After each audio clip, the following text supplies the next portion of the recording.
ಅವತಾರ. ಇವರಿಂದಲೇ ನಮ್ಮ ಬದುಕು ಉದ್ಧಾರ. ಅಪ್ಪ, ತಲೆಗೆ ರುಂಬಾಲು ಸುತ್ತು, ಅವ್ವನಿಗೆ ಉಡಿಯ ಕಟ್ಟು, ಧರ್ಮದ ಗೆರೆಗಳಲ್ಲಿ ಶಿವಶಕ್ತಿರ ನೆನೆಸುತ್ತಾ ಬೀಜಗಳನ್ನು ಬಿತ್ತು. ಆಗ ನೋಡು ನಮ್ಮ ಮನೆ ತುಂಬಾ ಧಾನ್ಯಗಳ ಸಂಪತ್ತು. ರೈತನಿಗೆ ಭೂಮಿಯೇ ಆಧಾರ, ಮಣ್ಣೆ ನಮ್ಮ ಪಾಲಿನ ಬಂಗಾರ, ಇದರೊಳಗಿದೆ ಸಂಪತ್ತಿನ ಆಗರ.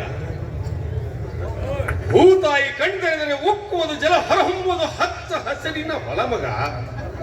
ಸೋತಿದೆ ಎಂದು ಮೇಟಿ, ದಲ್ಲಾಳಿಗಳು ಗಳಿಸಿದರು ಕೋಟಿ ಕೋಟಿ. ಬರಲಾರದ ಮಳೆಗಳು, ಬಿತ್ತಲಾರದ ಹೊಲಗಳು, ಬರಿದಾದ ರೈತರ ಮನೆಗಳು. ರೈತರಿಗೆ ಹೆಚ್ಚಾದ ಸಾಲದ ಬಾಧೆಗಳು. ಸಾಲವನ್ನು ತೀರಿಸಕ್ಕಾಗದೆ ಮಾನಕಂಜಿ ಆತ್ಮಹತ್ಯೆಗೆ ಶರಣಾದ ಆ ರೈತ. ಇನ್ನು ಆ ರೈತನ ದುರಂತದ ಬದುಕುಗಳು. ಅದಕ್ಕಾಗಿ ಮಕ್ಕಳ, ನಾವಿಬ್ರು ಕೂಲಿ ಮಾಡಿ ಸಾಲ ಮಾಡಿ ನಿಮ್ಮನ್ನ ಓದಿಸ್ತಾ ಇದ್ದೀವಿ. ನೀವಿಬ್ರು ದೊಡ್ಡ ಅಧಿಕಾರಿಗಳಾಗಿ ಬರಬೇಕು, ಅದೇ ನಮ್ಮ ಆಸೆ ಅಪ್ಪ.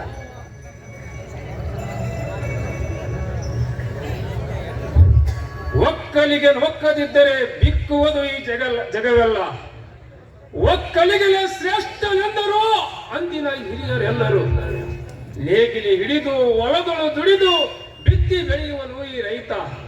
ಮಳೆ ಕೈ ಕೊಟ್ಟಾಗ, ಬೆಳೆ ಬಾಡಿದಾಗ ಮಾಡಿದ ಸಾಲಕ್ಕಾಗಿ ಅಳುವವನು. ಅಮ್ಮ, ಕೇಳುವರಾರಮ್ಮ ಈ ರೈತನ ಗೋಳನ್ನು. ಅಮ್ಮ, ನೀನು ಹೇಳಿದಂತೆ ಚೆನ್ನಾಗಿ ಓದಿ ನೌಕರಿ ಪಡೆದು ಮಾತು ಮೀರದ ಮಕ್ಕಳಾಗಿ ಸದಾ ನಿಮ್ಮ ಸೇವೆ ಮಾಡುವೆವು. ನಿಮ್ಮ ಭರವಸೆಗಳಿಗೆ ನಾವೆಂದಿಗೂ ನಿರಾಶೆ ಮಾಡುವುದಿಲ್ಲವಮ್ಮ. ಈ ಮಾತು ಸತ್ಯವಾಗಿದೆ. ಬೆವರು ಸುರಿಸಿ ಮಣ್ಣಲ್ಲಿ ಮಿಂದೆದ್ದ ರೈತ ಇವನೇ ಜಗಕ್ಕೆ ಅನ್ನದಾತ. ಬಿಸಿಲು ಮಳೆಯಲ್ಲಿ ಬೆವರು ಮನೆಯಲ್ಲಿ ಸುಡುವ ಮಣ್ಣಲ್ಲಿ ಬಿತ್ತುವನು. ಅನ್ನ ಬೆಳೆದು ಜಗಕ್ಕೆ ನೀಡಿ ಅನ್ನದಾತನಾದನು. ಉಣ್ಣುವ ಮುನ್ನ ಎಲ್ಲರೂ ನಮಿಸಬೇಕು ಈ ರೈತನನ್ನು. ಸಾಲ ಮಾಡಿ ಬೀಜ ಬಿತ್ತಿ ಬೆಳೆಯುವವರು ನಮ್ಮ ರೈತರು. ರೈತರ ಬೆಳೆಗೆ ಬೆಲೆ ಸಿಗಲಿಲ್ಲವೆಂದರೆ ಹೇಗೆ ತಾನವು ಬದುಕುವರಪ್ಪ? ಮಾಡಿದ ಸಾಲಕ್ಕೆ ಮಾನಕ್ಕಂಜಿ ಆತ್ಮಹತ್ಯೆ ಮಾಡಿಕೊಳ್ಳುವರು. ಕರುಣೆ ಇಲ್ಲದೆ ರೈತನನ್ನೇ ಮರೆತಿವೆ ಹಾಳು ಸರ್ಕಾರಗಳು. ರೈತರೆಲ್ಲರೂ ಒಂದಾಗಿ ಅನ್ನ ಬೆಳೆದಿದ್ದರೆ ಮಣ್ಣು ತಿನ್ನುವರು ಮಣ್ಣು.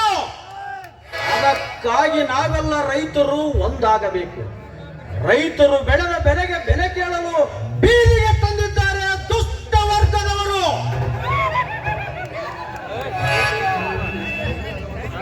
ನಿಜ ಶಂಕರ, ರೈತನಿಗೆ ಹಗಲು ರಾತ್ರಿ ಹೊತ್ತು ಗೊತ್ತಿಲ್ಲ. ಮಳೆಯಾಗಿ ಭೂಮಿ ಹಸಿಯಾಗಿ ಭೂಮಿಯಲ್ಲಿ ಹದ ಸಿಕ್ಕಾಗ ಮನೆ ಮಂದಿಯೆಲ್ಲ ಹಾಳಾಗಿ ದುಡಿದು ಅರಸರಾಗಿ ಉಣ್ಣಬೇಕು. 3 ತಾಳಿನ ಕೂರಿಗೆಯ ಹೂಡಿ ಭೂತಾಯಿಗೆ ಪೂಜೆ ಮಾಡಿ ಬಿತ್ತಿ ಬೆಳೆಯಬೇಕು ಹಾಡಿ ಹಾಡಿ. ದೇಶ ಕಾಯುವವರೇ ಸೈನಿಕರು, ಅನ್ನ ಹಾಕುವವರೇ ರೈತರು, ತಂದೆ ತಾಯಿಯ ಮಾತು ಪಾಲಿಸುವವರೇ ಮಕ್ಕಳು. ಅಪ್ಪ, ತಾಯಿ ಎಂಬ ಶಬ್ದಕ್ಕೆ ಬೆಲೆ ಕಟ್ಟಲಾಗದು. ಜೋಗಳು ಹಾಡಿ ತೊಟ್ಟಿಲ ತೂಗಿದ ಈ ಕೈ ಇಡೀ ಜಗತ್ತನ್ನೇ ತೂಗುತ್ತದೆ. ಅಮ್ಮ, ನೀನೇ ನನ್ನ ಜ್ಯೋತಿ, ನೀನೇ ನನ್ನ ಸಾರಥಿ. ಅಪ್ಪ, ನಿಮ್ಮಿಂದಲೇ ನಮ್ಮ ಕೀರ್ತಿ. ಅಮ್ಮ, ಗುಡಿ ಇರದ ದೇವತೆ ನೀನಮ್ಮ.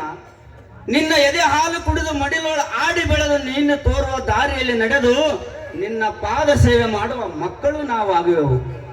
ನೀನೇ ನನ್ನ ಗುರು, ನೀನೇ ನನ್ನ ಇರು, ನೀನೇ ನನ್ನ ಜೀವವು. ಭೂತಾಯಿ ಅನ್ನ ಕೊಟ್ಟರೆ ನೀನು ನಮಗೆ ಜನ್ಮ ಕೊಟ್ಟ ತಾಯಿ. ನಿಮ್ಮಲ್ಲೇ ಆ ದೇವರನ್ನು ಕಾಣುವೆವು ನಾವು ತಾಯಿ. ನನ್ನ ಜೀವ ನೀನಮ್ಮ, ನನ್ನ ಪ್ರಾಣ ನೀನಮ್ಮ. ನೀ ನೀಡಿದ ಭಿಕ್ಷೆ ಈ ಜನ್ಮ. ನೀವೇ ನನ್ನ ಪಾಲಿಗೆ ದೇವರಮ್ಮ. ತಂದೆ ತಾಯಿಗಳ ಪಾದಗಳಿಗೆ ನಮಿಸಿದ್ರೇನೆ ನಮ್ಮ ಬದುಕಿಗೆ ಸುಖವಮ್ಮ. ಮಕ್ಕಳು ಎಂದಿಗೂ ಮರೆಯಬಾರದು ಹೆತ್ತವರ ಋಣವನ್ನ. ನಿಮಗಾಗಿ ಹಗಲಿರಲು ಶ್ರಮಿಸಿ ಹರಕು ಅಂಗಿ ದೋತ್ರವನ್ನ ತೊಟ್ಟು ನಿಮ್ಮ ಓದಿಗಾಗಿ ಎಷ್ಟೊಂದು ದರಿದ್ರೇನು ನಿಮ್ಮಪ್ಪ. ನೀವೆಂದಿಗೂ ಮರೆಯಬಾರದು ಈ ನಿಮ್ಮ ತಂದೆಯ ತ್ಯಾಗವನ್ನ. ನೋಡಿ, ಯಾವತ್ತು ಛಲ ಬಿಡಬಾರದು. ಇನ್ನು ಎಚ್ಚರಿಕೆ ಬೆಳಿಬೇಕು ಅನ್ನುವ ಆ ಛಲ ನಿಮ್ಮಲ್ಲಿ ಇರಲಿ.